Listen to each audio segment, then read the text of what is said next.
Hi and good evening. Thank you for watching. I'm Shakil 5858. I am Buddham. Now the latest headlines from world channels and news agencies.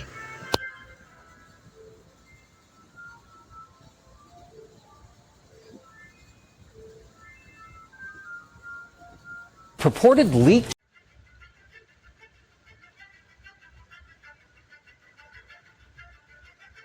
Always free, always entertaining.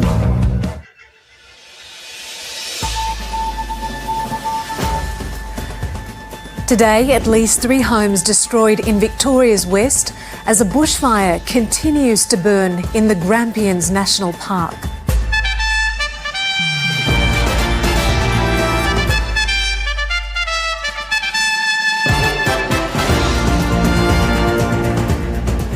Also ahead, a bittersweet victory as Law Connect takes out line honours in a tragedy-stricken Sydney to Hobart.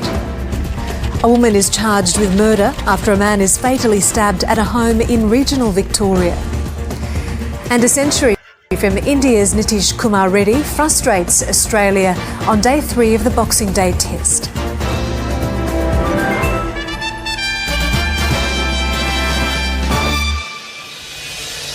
Hello and welcome to ABC News. I'm Mariam Saab.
saying Trump's tariffs will refill the swamp.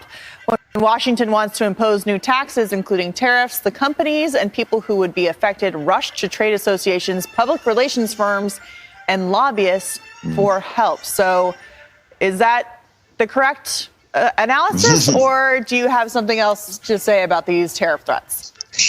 Hi, Katie. Happy holidays. Well, listen, I think that it's unlikely that we're going to see 25% tariffs on Mexico and Canada. We do have a free trade agreement, after all, that was negotiated by Donald Trump. I think what's going on here, Katie, is Trump is using this tariff threat to get Canada, Mexico, and China to cooperate in terms of stopping the importation of these deadly drugs into this country. And he's made it very clear these three countries should be and could be doing more to keep fentanyl and other drugs out of the United States. And so I think this is classic Trump. He uses the threat of tariffs to get an advantage and to also pursue America's interests. So that's, I think, the likely outcome of this is that I think you're going to get more cooperation on the border from Mexico and Canada. I can't say, though, about China, because China is an enemy of the United States, unlike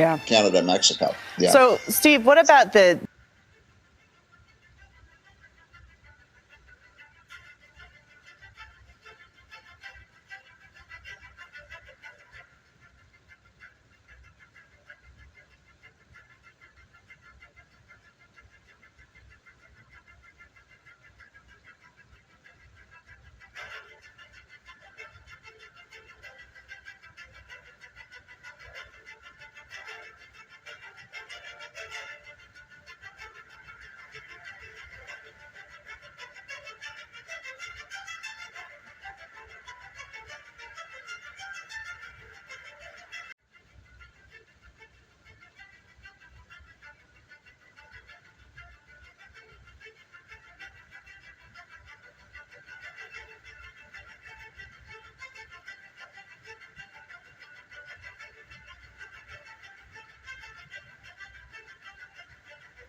Here on France 24.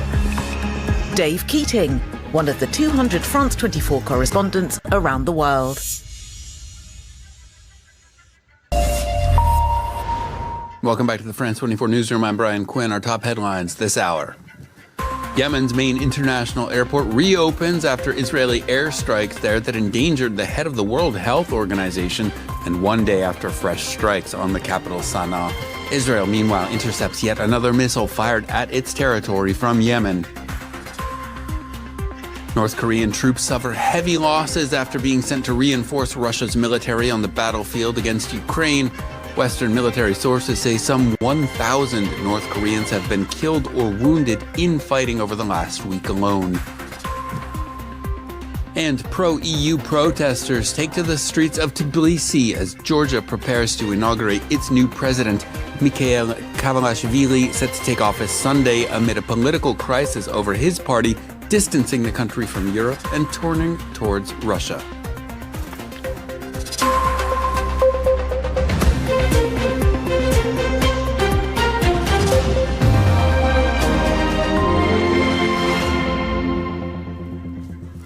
Thanks for joining us. Israel says it has intercepted yet another missile fired. Hello, a very good morning. It's 7 o'clock. Coming up on the show today, a man's been charged with the murders of two women in Milton Keynes on Christmas Day. And Luke Littler is back in action at Alexandra Palace later on in the third round of the World Darts Championship. It's Saturday, the 28th of December. Two women killed on Christmas Day have been named as Tiona Grant and Joanne Pearson. Check ahead. Passengers face delays at airports because of fog disruption. The pressure on Heathrow and Gatwick is more intense than any other airports on the planet. Say sorry or I'll sue. Reform leader Nigel Farage threatens legal action after the Tories call him a fake. The Sydney to Hobart yacht race concludes after 2 deaths and another sailor swept overboard. Also in sport, Arsenal move 6 points off the league leaders Liverpool after beating Ipswich 1-0.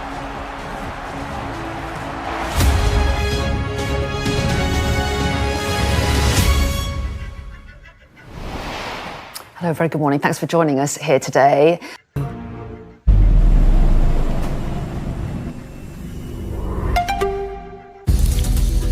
This is DW News live from Berlin. Evidence mounts that Russian air defense fire led to the crash of an Azerbaijani jet. The plane went down in Kazakhstan, killing 38 people. Both US and Azerbaijani officials suggest Russian involvement. Moscow is distancing itself from the allegations. Also coming up, NASA successfully completes the closest ever approach to the sun.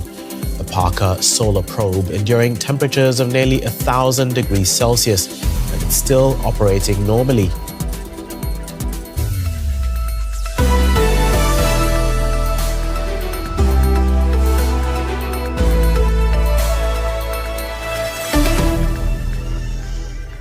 Hello, I'm Tommy Oladipo. It's good to have you with us. US and Azerbaijan pushes to meet 2030 net zero targets.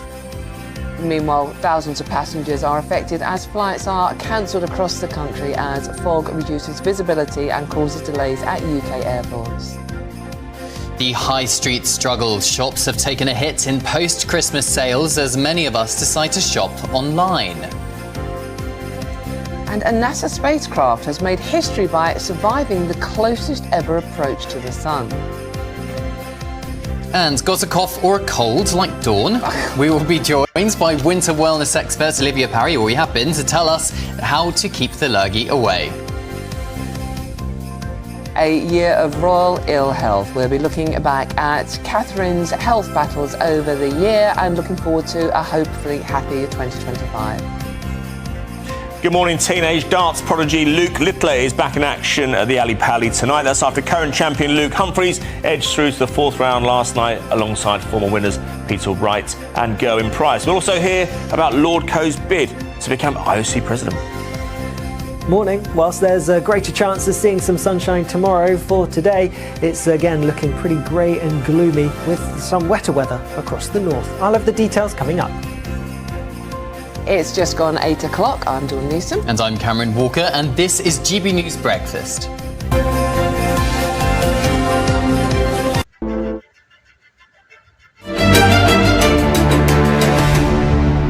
The headline news this hour. South Koreans are taking to the streets in rival rallies over suspended President Yoon Suk-yeol. Mr. Yoon's supporters want him reinstated as president. But anti-Yoon protesters demand his immediate dismissal and punishment for his brief martial law decree 3 weeks ago. According to a prosecutor's report, Mr. Yoon authorized the military to fire their weapons if needed to enter parliament. But Mr. Yoon's lawyer has denied this. Thousands of mourners gathered in the Indian capital of New Delhi for the state funeral of former Prime Minister Manmohan Singh. Prime Minister Narendra Modi, along with other state leaders, was at the Nigam Bodh Ghat crematorium to attend the last rites, conducted with full state honours. Dr. Singh died on Thursday at an age of 92. He was celebrated as one of the key architects of India's economic reforms. And Ukraine's president accuses Russia of sending North Koreans into battle with minimal protection, resulting in heavy casualties. He calls on Pyongyang's neighbors to intervene and prevent the war from expanding. And that's the latest from the CNN newsroom.